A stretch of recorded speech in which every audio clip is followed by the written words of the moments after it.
ابراہیم علیہ السلام کی یاد میں ہم قربانی کرتے ہیں۔ الحمدللہ، اللہ تعالیٰ توفیق دے، قربانی کرنی چاہیے۔ قربانی کے لیے شرط ہے کرنے والا مسلمان ہو، مسلمان کے لیے قربانی ہے۔ ذی الحجہ کے 10 دن، یہ والا جو حج کا مہینہ جا رہا ہے، اس کے 10 دن بڑے ہی قیمتی دن ہیں۔ ان میں کیا ہوا عمل اللہ کو بہت زیادہ پسند ہے۔ ان 10 دنوں میں ایک دن عرفہ کا دن ہے، جب حاجی میدان عرفات میں جاتے ہیں۔ اس دن اللہ رب العزت اتنی زیادہ بخشش تقسیم کرتے ہیں، اتنے لوگوں کو جہنم سے آزاد کرتے ہیں کہ ان کی تعداد کا علم اللہ کو ہوتا ہے۔ شیطان سر پہ مٹی ڈالتا ہے، خاک ڈالتا ہے، اور کہتا ہے میں نے ان لوگوں کی زندگیاں لگا دی اللہ کی نافرمانی پہ، انہوں نے ایک دن میں اپنے اللہ کو راضی کر لیا، اللہ نے ان کو معاف کر دیا، میری محنتیں بیکار چلی گئی۔ 9 تاریخ ہوتی ہے، 9 تاریخ عرفہ میں بڑی قیمتی ہے، اور جو بندہ حج پہ نہیں ہے اس کے لیے اس کے علاقے میں 9 تاریخ بڑی اہم ہے۔ اگر 9 تاریخ کا اللہ کی رضا کے لیے روزہ رکھا جائے، عید سے ایک دن پہلے کا ایک روزہ، نبی کریم علیہ الصلوۃ والسلام نے فرمایا یکفر السنۃ الماضیہ والباقیہ، ایک سال گزر گیا، ایک سال آنے والا، ایک روزے کے بدلے اللہ 2 سالوں کے گناہ معاف کر دیتے۔ اس روزے کا اہتمام کرنا چاہیے۔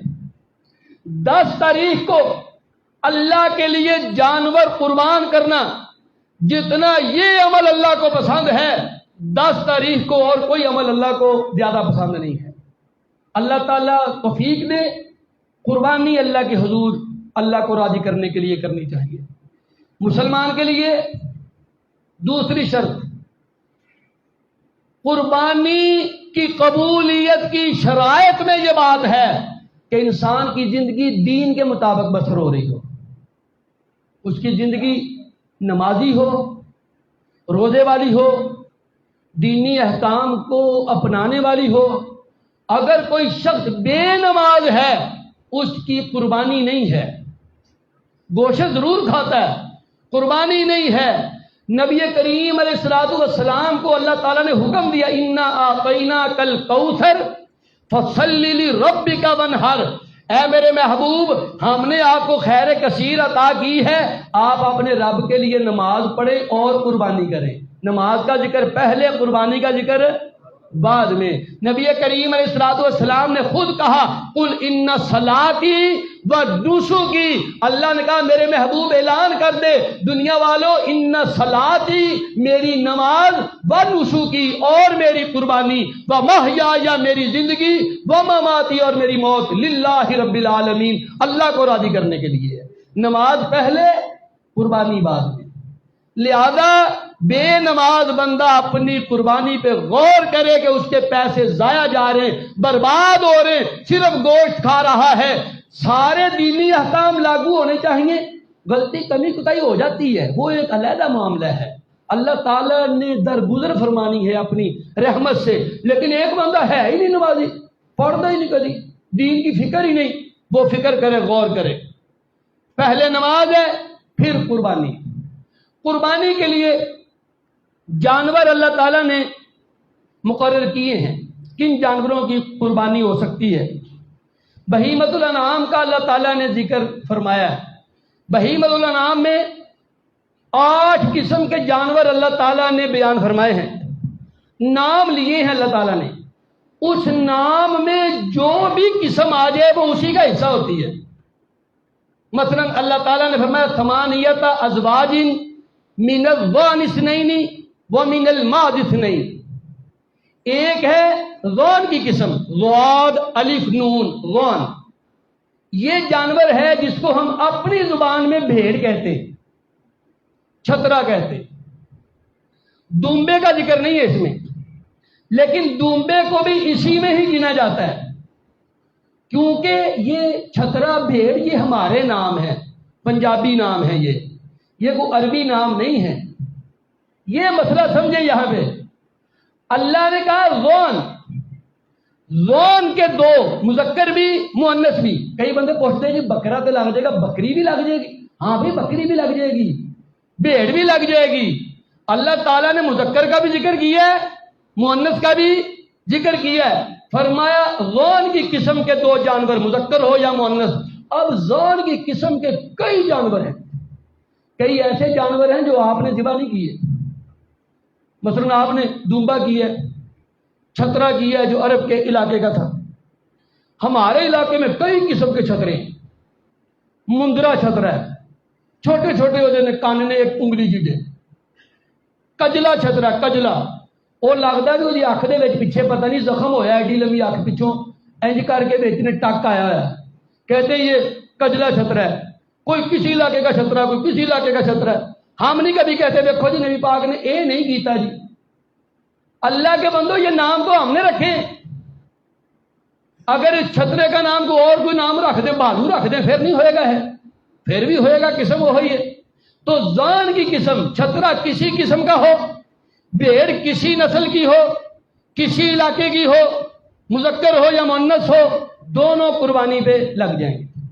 پھر فرمایا وَمِنَ الْمَاعِزِ اثْنَيْنِ، بکری کی دونوں قسمیں، مذکر بھی مؤنث بھی، یہ دو قسم کے جانور بھی۔ اب یہ بھی بکری کسی نسل کی ہو، کئی دیسی بکریاں انہوں نے ایڈے ایڈے لمبے کان نے، کئیوں کے نکے نکے کان نے، کئیوں کے نسیگ ہیں۔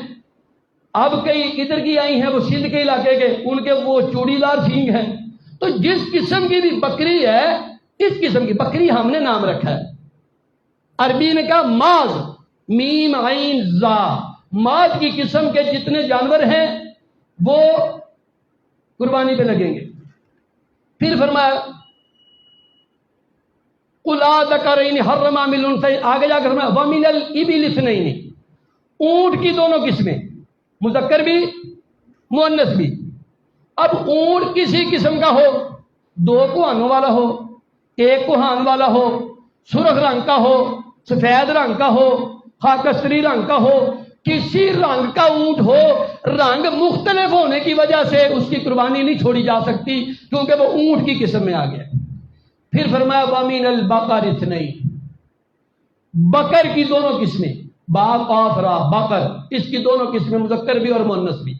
یہاں پہ تھوڑا سا مسئلہ پیدا ہو گیا ہے۔ ہم نے صرف بکر کا معنی کر لیا گائے، یہ گائے ہمارا لفظ ہے، فارسی کا لفظ ہے گائے، عربی کا لفظ نہیں ہے۔ عربی نے کہا ہے بکر۔ اب جو قسم بکر میں آ جائے،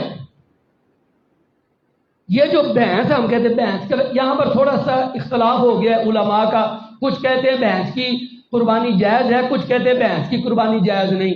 یہاں پہ ابہام کیوں بلا پیدا ہوا ہے؟ ابہام اس لیے پیدا ہو گیا کہ ہم نے اس کا علیحدہ علیحدہ نام رکھ دیا ہے۔ اگر ہم اس کا علیحدہ علیحدہ نام نہ رکھتے پھر مسئلہ نہیں پیدا ہونا۔ اگر اسی کہندے نا اے براؤن رنگ دی گاں تے اے کالے رنگ دی گاں، پھر نہیں سی مسئلہ پیدا ہونا۔ جب یہ بھینس والی قسم جس کا نام ہم نے بھینس رکھا ہے، جب گائے کی یہ قسم دریافت ہوئی تو اس کا نام رکھا گیا گاؤ میش، کہ ایسا جانور جڑا گاں ورگا وا، جڑا گاں ورگا وا۔ پھر جب یہ عرب میں پہنچا انہوں نے اس کا نام رکھ دیا جاموس، کیونکہ عربی میں گاف نہیں ہے، عربی میں جیم ہے، انہوں نے گاف کو کر دیا جا، آگے کر دیا موس، جس کا معنی بنتا ہے گا ورگا۔ اس کا معنی بھی گائے جیسا ہے، ہم نے اس کا نام رکھ دیا بھینس، تاں مسئلہ پیدا ہو گیا۔ ہم یہ ابہام پیدا ہوا ہے، جبکہ ماہر حیوانات کہتے ہیں یہ تو ہم کہہ سکتے ہیں کہ نبی پاک نے گائے کی یہ والی قسم نہیں ذبح کی، یہ والی قسم ذبح کی ہے، جیسے چھترے میں یہ والی قسم ذبح کی ہے، یہ والی نہیں کی، چاہے حالانکہ دمبے کا ذکر قرآن حکیم میں نہیں ہے، پھر بھی نبی پاک نے اسے ذبح کیا ہے۔ کیوں؟ کہ وہ بھیڑ کی قسم تھا۔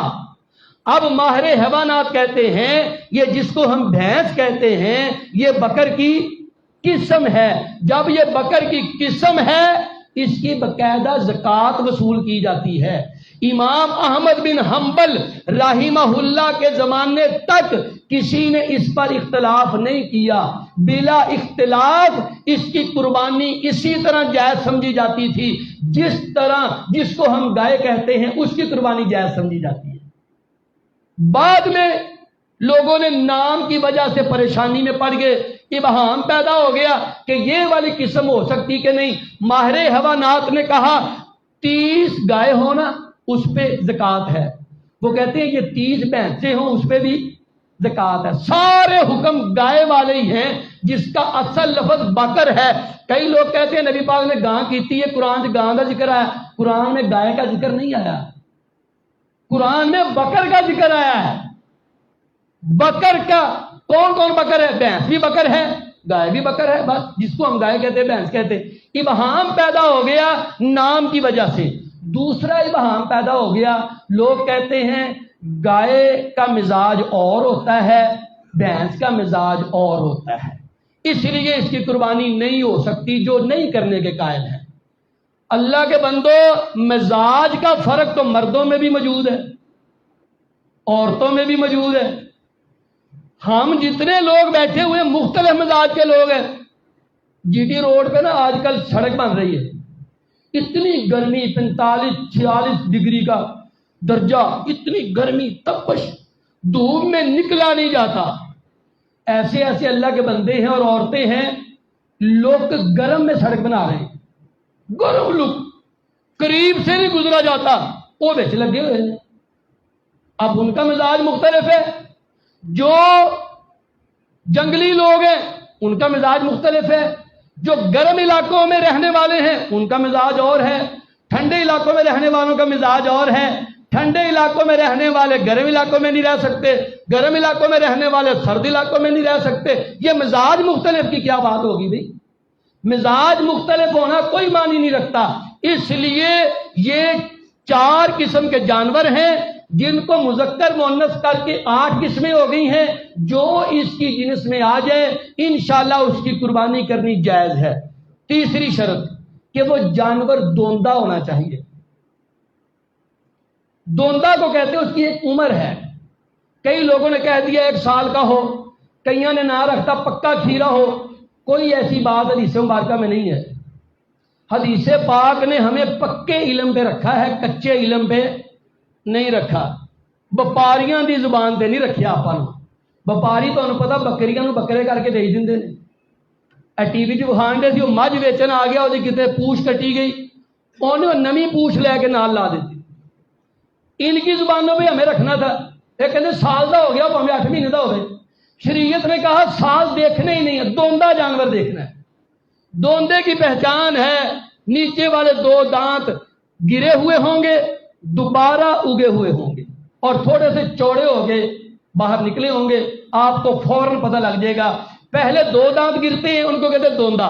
اس کا مطلب ہے کم از کم دوندہ ہو، کم از کم۔ اس کے بعد اس کی عمر بڑھتی جاتی ہے، 3 ماہ اور بڑھتے ہیں، اس کے 4 دانت ایسے نکل آتے ہیں، اس کو ہم کہہ دیتے ہیں چوگا۔ وہ 3 ماہ اور اس کی عمر بڑھتی ہے، اس کے 6 دانت ہو جاتے ہیں۔ دوندہ کم از کم ہو، اوپر جتنا مرضی ہو، کوئی پابندی نہیں ہے۔ دوندے جانور کے سوا قربانی نہیں کی جا سکتی۔ یہ پکے کھیرے پہ کبھی نہ رہنا، پاویں گھر دا پلیا ہوئے، پاویں چاچے تائے دے گھر نہ پلیا ہوئے۔